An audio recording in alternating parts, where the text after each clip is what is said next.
이 세상에는 참 착한 사람들이 있습니다. 정말 많은 사람들에게 감동을 주고 심금을 울릴 만한 그런 착한 사람들이 참 있어요. 2007년에 고모 씨라고 하는 사람이 이제 나이가 겨우 30대에 불과한데 유언장을 쓰고 그것을 공증을 받았습니다. 그 유언장의 내용이 뭐냐면 현재 자신이 살고 있는 7평짜리 원룸 전세값이 1,500만 원인데 그 1,500만 원을 유엔 아동기금인 유니세프에 기증한다고 하는 내용이 담겨져 있어요.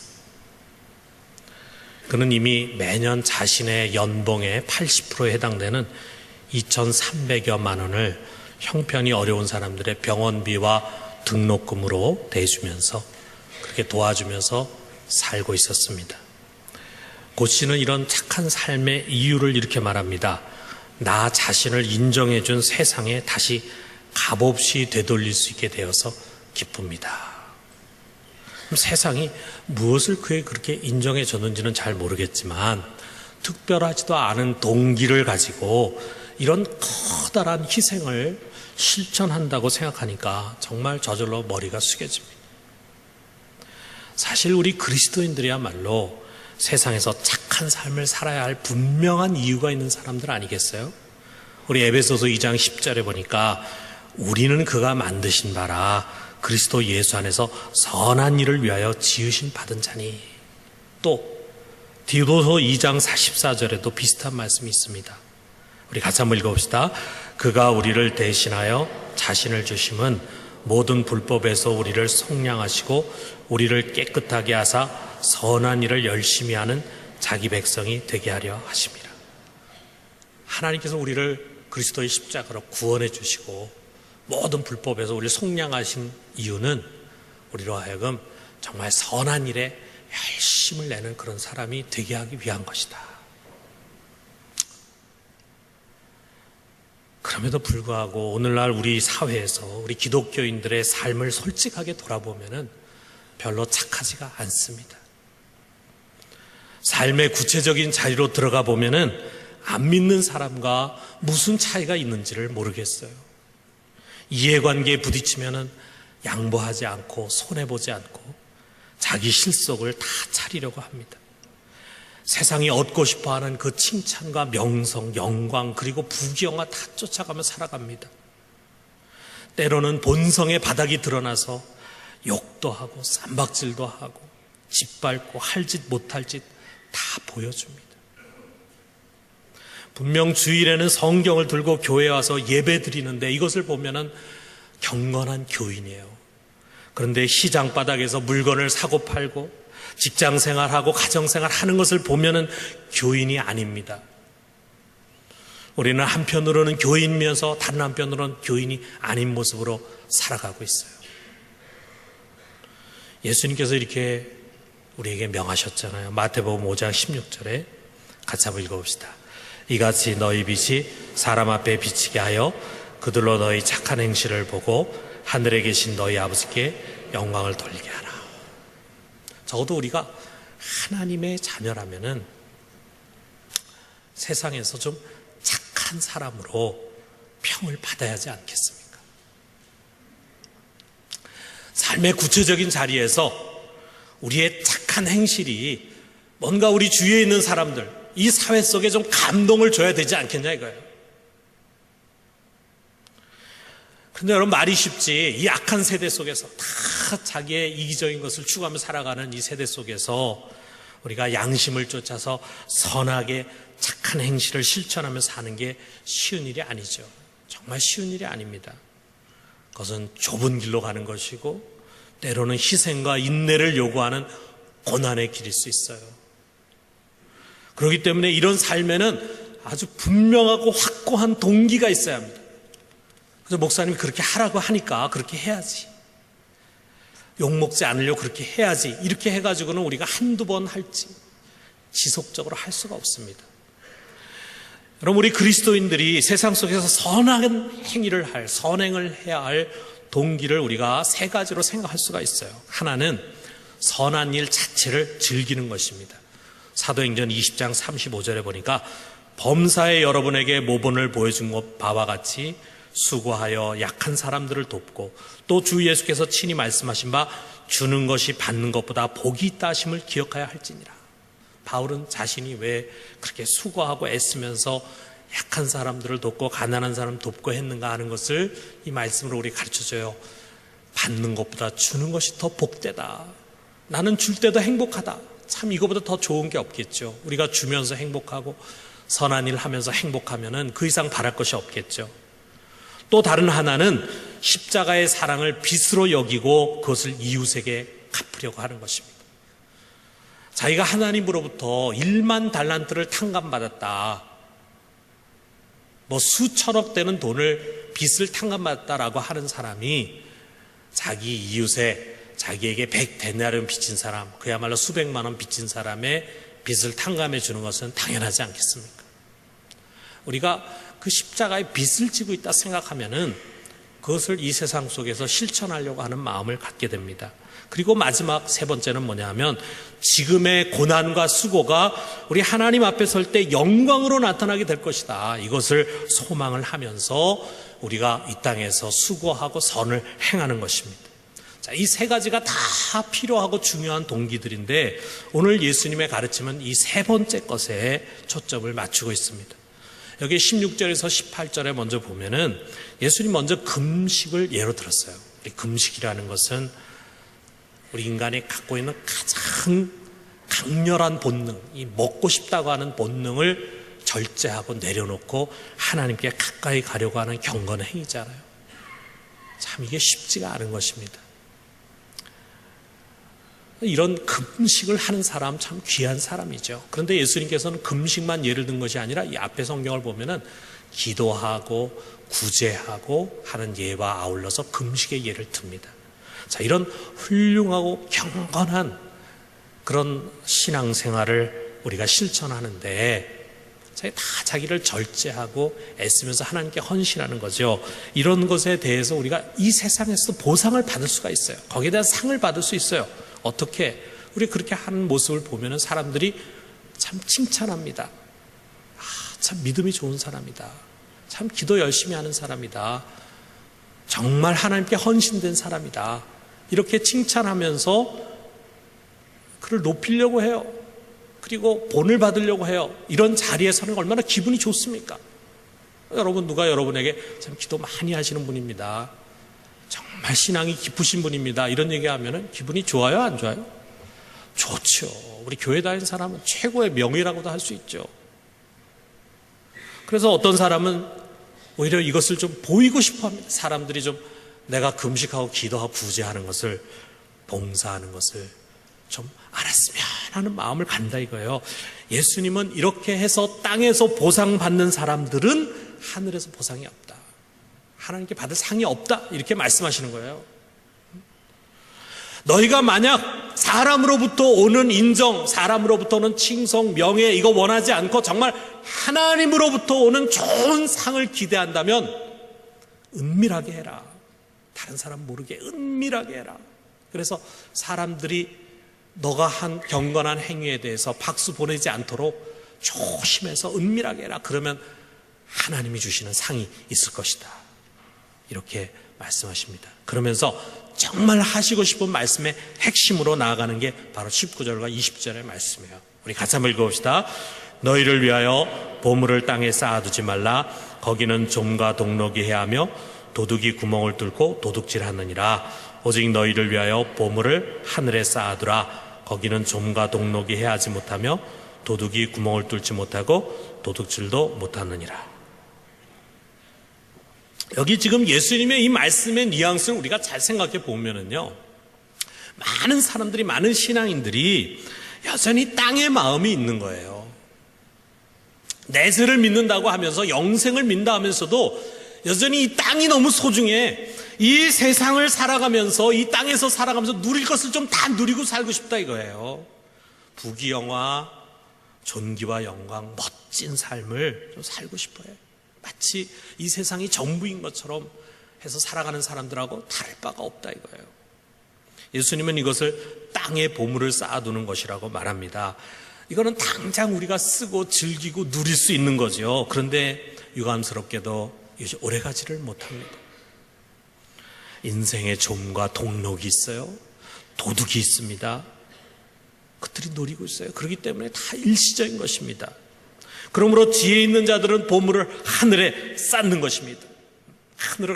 보물을 하늘에 쌓는다. 이걸 우리가 좀 현대식으로 표현한다면 하늘은행이 있어요. 하늘의 은행인데 그 하늘은행의 통장을 개설하고 거기다가 적립을 하는 거예요. 저축을 하는 거예요. 그 하늘에 쌓아두는 돈은 내가 여기서 당장에 사용하지 못합니다. 여기서는 별로 빛을 보지 못해요. 그러나 거기가 안전해요. 그리고 영원해요. 그리고 여기서 내가 잠깐 누리는 것과 비교할 수 없을 만큼 너무나 크고 영광스러운 것입니다. 그러므로 우리가 죽은 뒤에 모든 것이 끝나는 것이 아니라, 이 생에서 인생이 끝나는 것이 아니라 죽은 뒤에 반드시 영원한 생명이 있고 새로운 삶이 있고 하늘나라가 있다고 하는 것을 믿는다면 너희는 하늘의 통장에 저축을 해라. 하늘의 보배를 쌓아라. 지금 여기서의 즐거움을 유보하고 그 나라에서 누릴 영광을 쌓아두라고 하는 것입니다. 자, 우리가 어떻게 이 하늘 통장에 저축을 하는 걸까요? 그거를 우리가 오늘 읽은 본문의 말씀과 유사한 말씀 누가복음에 나와 있는데 거기에 힌트가 주어져 있습니다. 누가복음 12장 33절에 보니까 이렇게 돼 있어요. 너희 소유를 팔아 구제하여 낡아지지 아니하는 배낭을 만들라. 곧 하늘에 둔 바 다함이 없는 보물이니 거기는 도둑도 가까이 하는 일이 없고 좀도 먹는 일이 없느니라 그랬어요. 구제하면은 그게 하늘에 너희가 쌓아두는 보물이 된다. 우리의 소유로 가난한 일을 구제하면은 내 소유를 잃어버리는 것이 아닙니다. 잃어버리는 게 아니라 그것이 내 이름으로 되어 있는 하늘 구자 통장에 저축이 그대로 된다 이거예요. 또 하늘 통장을 채우기 위한 비법을 우리 주님이 다른 것을 또 가르쳐 주시는데 뭐라고 말씀하시냐면 너희 식탁에 부자를 초대하지 말라 그랬어요. 부자, 힘 있는 자 초대하지 마라. 왜? 그 사람 초대하면 그 사람은 너의 호의에 대해서 부담을 가지고 되갚으려고 할 것이다. 그래서 너를 다시 초대하든지 아니면 너의 초대에 상응하는 더 좋은 것을 너에게 주려고 할 것이다. 그러면 네가 그게 땅에서 너의 수고에 대한 상을 받는 것이기 때문에 하늘에 상이 없다. 그러면 내가 하늘에 상을 받으려면 어떻게 해야 되느냐? 부자를 초대하지 말고 가난한 자를 초대해라. 가난하고도 아주 장애인들, 저는 자들, 그리고 안 못 보는 사람들, 이런 사람들을 초대해라. 그러면 어떻게 됩니까? 누가복음 14장 14절에 이렇게 말씀하고 있어요. 우리 같이 읽어봅시다. 그리하면 그들이 갚을 것이 없으므로 내게 복이 되리니 이는 의인들의 부활 시에 내가 갚음을 받겠습니다. 그 사람들은 내가 아무리 초대하고 도와주고 그래도 고맙습니다 이런 말이나 하지 나에게 갚을 게 아무것도 없어요. 왜? 가진 게 없거든. 그리고 우리가 세상에서 얍삽하게 머리 돌아가는 사람 보면 참 손해나는 일이죠. 우리가 보통은 기브 앤 테이크이라 뭔가 내가 주면은 나에게 똑같은 걸 주든지 더 좋은 걸 줄 수 있는 그런 사람을 가까이 하고 싶고 그런 사람 초대하고 그런 사람에게 내가 호의를 베풀고 선물도 주고 돈도 갖다 꽂아주고 이렇게 하고 싶지 않아요? 그런데 여기 이렇게 가난하고 장애인 이런 사람들은 그냥 내가 일방적으로 주기만 해야 돼요.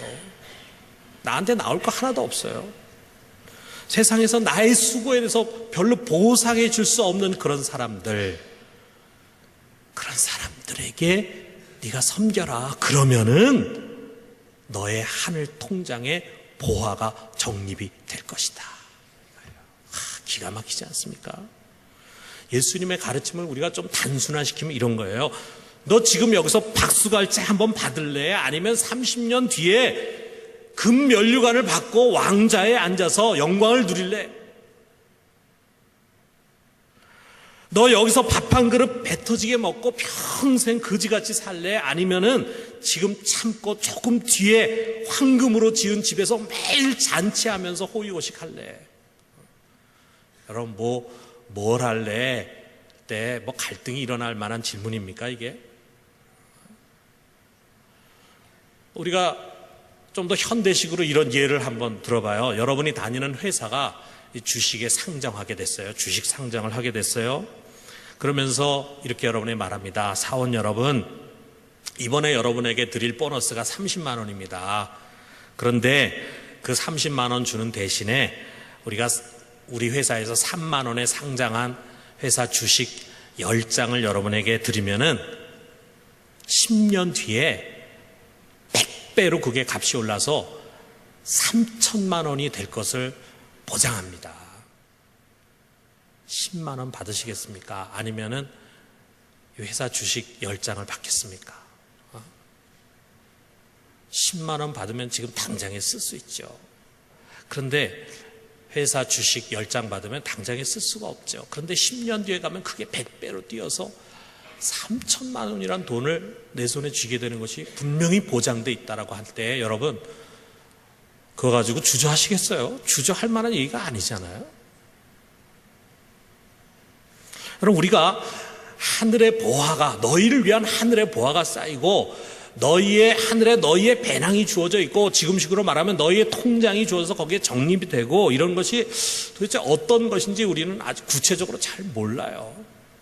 이런 것이 우리가 구원을 받고 안 받고의 문제가 아니에요. 우리가 구원받는 것은 우리가 여기서 착한 행실에서 구원받는 것이 아니라 그것은 오직 그리스도의 공로로 구원받는 거예요. 우리가 예수를 믿으면서 구원받는 것이지, 우리가 선한 행실하고 착한 행실하고 남 구제하고 이런 거 가지고 구원 얻는 게 아닙니다. 그런데 우리가 구원 얻은 자로서 하나님 앞에 서게 될 때에 우리가 이 세상에서 한 선한 행실의 결과가 서로 다르다 이거예요. 정말 이 하늘 보화에 대한 예수님의 약속의 말씀을 우리가 믿는다면 무엇을 선택할지는 자명한 거 아니겠습니까?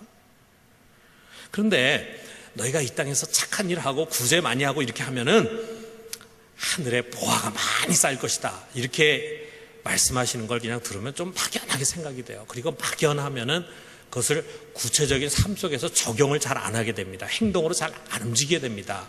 그래서 제가 좀 구체적으로 여러분이 이해하기 쉽게 이렇게 한번 적용을 해봤어요. 여러분 한번 들어보세요. 여러분이 명의로 된 하늘의 통장이 이제 다 있어요. 아무개 집사, 아무개 장로, 아무개 목사, 뭐 제 이름도 있어요. 그리고 이번 주간에 여러분이 어려운 이웃에게 10만 원을 구제했어요. 10만 원을 구제비로 지급했습니다. 그러면은 하늘 통장에 말이에요, 그의 100배에 해당되는 1000만 원이 탁 적립이 되는 거예요. 야, 이거 참 좋지 않습니까? 이 세상에서 10만 원을 내가 구제비로 썼는데 하늘나라에서는 거기에 100배에 해당되는 돈이 내 통장에 탁 적립이 돼. 여러분이 어떤 사람이 돈을 꿔줬는데 그 사람이 너무 가난해졌어요. 그래서 그 돈을 갚을 수가 없어. 100만 원 돈을 꿔줬는데 못 갚아요. 그래서 여러분이 탕감을 해줬습니다. 아유, 갚지 마세요. 당신 먹고 사는 것도 힘든데 내가 안 받은 걸로 하겠습니다. 받은 걸로 하겠습니다 하고 탕감을 해줬어요. 그러면 세상에서는 내가 100만 원 손해보는 거잖아요. 손실이 되는 거잖아요.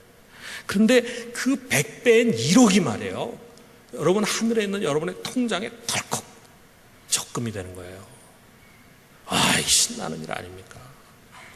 돈만이 아니에요. 만일 가난하고 몸이 불편한 장애인을 섬기는 일을 한 번 할 때마다 500만 원씩 적금이 돼. 500만 원씩. 이번 주에 미랄 우리 봉사하러 가는 사람 참 신났죠, 그죠? 서로 가겠다고 막 그러지 않을지 모르겠습니다. 한 번 가면 500만 원씩 적금이 되는데 얼마나 좋습니까? 우리가 이렇게 생각하는 게 마땅할 거예요. 만일 여러분의 가정에 장애를 가지고 있는 자녀가 있다고 한다면 뭐 일주일에 한 번, 한 달에 한 번 미랄과 봉사하는 거는 차원이 다르잖아요. 근데 그 장애에 있는 자녀를 평생 그리스도의 사랑과 인내로 잘 보살피고 교육하고 양육했다면 얼마의 돈을 저축하는 것일까? 아마도 그런 사람 평생 수백억을 하늘에 있는 자기 통장에 저축하지 않을까 생각합니다.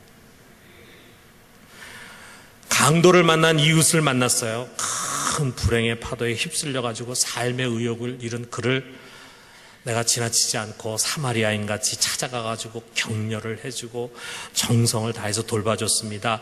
그를 위해서 며칠 동안 고생도 했어요. 시간도 많이 썼어요. 그리고 주머니에 수십만 원 되는 돈을 썼습니다. 없어지는 거 아닙니다. 손해보는 거 아닙니다. 여러분 벌써 수천만 원의 돈을 하늘 통장에 저축을 해둔 것입니다. 나에게 손해를 끼치고 억울하게 한 사람에게 악을 악으로 갚지 않고 용서하고 선대했어요. 주님 이거 놓치지 않습니다. 왼뺨을 치는 자에게 오른뺨을 돌려댔습니다. 억지로 오리를 가고자 하는 자에게 심리를 가졌어요. 나를 밟고 가려는 사람에게 디딤돌이 되어주고 내게 주어진 좋은 기회를 양보했습니다. 내가 마땅히 받아야 할 칭찬과 영광을 다른 사람에게 돌렸습니다. 이거 하나도 다 땅에 떨어지지 않습니다. 교회에서도 보이지 않는 힘들고 굳은 일 맡아서 합니다. 자기의 주머니 속에 있는 소중한 재물을 아낌없이 쓰면서 즐거이 섬깁니다. 보통 사람들은 상석에 앉고 싶어하고 높은 호칭을 좋아하고 은근히 장이 되고 싶어 하는데 거꾸로 그런 자리를 피해요. 빛도 없이 이름도 없이 주님만 바라보면서 봉사하면서 섬깁니다. 때로는 의의 편에 서서 고난을 당하고 핍박도 받는다면 더할 나위도 없을 것입니다. 이런 일 하나하나 할 때마다 세상에서는 손해 막심하지요. 계산기를 두드린다면 재물, 명예, 자존심 잃는 것은 많아도 얻는 것은 하나도 없을 거예요. 사람들은 어리석다고 말할 것입니다. 한 번밖에 없는 인생인데 어찌 그렇게 억울한 일을 당하며 살아가느냐고 핀잔을 줄지도 모릅니다. 그러나 여러분은 어리석은 사람이 결코 아닙니다. 하늘 은행에 100배의 보상들이 차곡차곡 쌓아져 가는 것을 세상 사람들이 어떻게 알겠습니까? 억울하고 속상한 일이 아니라 신나는 일입니다. 이런 사람이 지혜로운 사람입니다. 여러분 우리가 무슨 좋은 일 하고도요 손해 감정이 있으면은 그걸 지속하기 어렵습니다. 세상에서 착하고 선한 행실을 한 다음에 뒤돌아서 가만히 생각해 보니까 내가 너무 손해를 입었어. 억울해. 이런 생각하면은 그 다음에 그 일을 계속할 수 없잖아요. 우리가 손해 감정을 가지고 이 사역을 할 수가 없어요. 그런데 손해 감정이 손해 보는 게 아니에요. 그게 세상에서는 사람들이 손해 보는 것 같이 생각할지 모르지만 우도 모르는 사이에 하늘에는 우리의 보화가 쌓이고 있다 이거예요. 이게 어떻게 손해 보는 일입니까? 이거는 신나는 일입니다. 신나는 일이기 때문에 우리는 또 할 수 있고 또 할 수 있어요. 여러분 우리가 세상에서도 은행에 적금을 할 때 그런 경험을 하잖아요. 여러분이 3년짜리 적금을 들거나 5년짜리 적금 들었어요. 그러면은 그 적금을 붓는 기간 동안에는 참 힘듭니다. 허리띠 졸라매야 되고 쓰고 싶은 거 쓰지 못하고 먹고 싶은 거 먹지 못해요. 그러나 시간이 지난 다음에 만료가 됐을 때는 어떻습니까? 많은 이자가 붙어가지고 큰 목돈으로 받게 되잖아요. 그 목돈 받을 때 여러분은 얼마나 기분이 어떻습니까? 3년, 5년 허리띠 졸라매고 힘들고 고생하게 산 거 문제 안 돼요. 너무 좋아요. 참 잘했다 생각이 들지 아이고 이거 받으려고 그래 지질이 3년, 5년 고생했냐 이래 생각 안 들어요. 여러분 하늘 통장도 마찬가지입니다. 우리가 그 통장에 저금을 부지런히 하려면은 이 땅에서는 힘들어요. 고난이 따릅니다. 손해를 볼 수도 있습니다. 그러나 이 땅을 언젠가 우리는 떠나가게 될 거예요. 우리가 이 땅을 떠나서 주님 앞에 서게 될 때 우리도 모르는 사이에 그 통장에 쌓인 보화를 우리 주님께서 우리에게 안겨주실 것입니다. 그 보화를 우리가 받게 될 때 우리가 누리게 될 그 영광, 그것은 이 세상에서 우리가 겪은 고난과는 비교할 수 없습니다. 로마서 8장 18절 우리 같이 한번 읽어봐요. 로마서 8장 18절에 있는 말씀. 생각하건대 현재의 고난은 장차 우리에게 나타날 영광과 비교할 수 없다. 여러분 믿으십니까? 어쩌면 우리가 이거를 아직 실감하지 못할지 몰라요. 그렇지만 우리가 하나님 나라에 가서 여러분이 이 세상에서 수고하고 때로는 손해보고 때로는 착한 일 하면서 눈물 흘리면서 억울한 일 당하면서 그곳에 저축한 그 통장을 하나님으로부터 받는 순간 로마서 8장 18절 진리다. 우리가 하나님 앞에 누릴 영광은 이 세상에서 우리가 받는 고난과 좋게 비교할 수 없다. 좋게 비교할 수 없다. 여러분 예수님은 지금 우리를 이런 신나는 일에 초대하는 것입니다. 더 이상 이 땅에 보물을 쌓으려고 하지 말고 은행을 바꾸라. 은행을 바꾸라. 하늘 은행으로 바꿔라. 그리고 거기에 매년 부지런히 저축해라. 여러분 1년에 한 10억 정도 저축하면 어떨까요? 저는 도전합니다. 1년에 10억을 저축하려고 그래요. 10억. 우리 부산중앙교회 교인들이 합쳐가지고 1년에 한 1조 원 정도를 하늘은행에 저축하면 참 좋겠어요. 여러분 어떻게 생각합니까? 좋죠? 그래가지고 하늘은행에서 말이에요. 조사를 해보니까 우리 부산중앙교회 성도들이 하늘은행 저축왕이야. 제일 저축을 많이 했어요. 무엇을 의미합니까? 우리 부산중앙교회 교인들이 세상에서 선한 행실을 가장 부지런히 했다 이거죠.